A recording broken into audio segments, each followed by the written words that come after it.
Kot lahko vidite, smo se na naši kmetiji popolnoma predali modernim metodam kmetovanja. Robotika, umetna inteligenca ni da ni. In vam povem, rezultati so fantastični.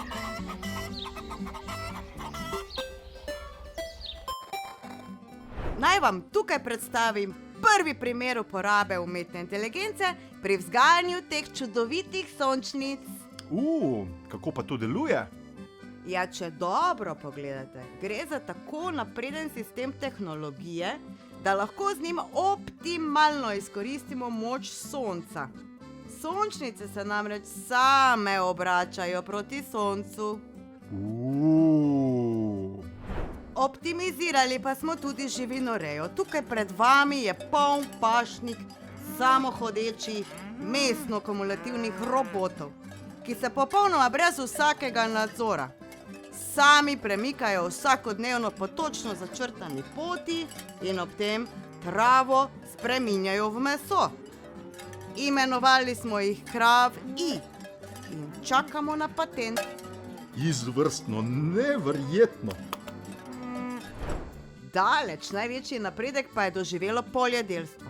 Plodovi, ki jih danes sadimo, so tako polni nove tehnologije, da si tega niti predstavljati ne morete. Na primer, ta krompir. Vse, kar moramo narediti, je to, da ga zakopljemo v zemljo. In potem naredi nove krompirje. In kar je najboljše, ta postopek lahko ponovimo neštetokrat. Neverjetno, fantastično. Nikoli si ne bi mislil, da je tehnologija v kmetijstvu tako napredovala. Pa saj ta vaša kmetija je pravi čudež v izrabi umetne inteligence. Le kaj je vaš naslednji korak?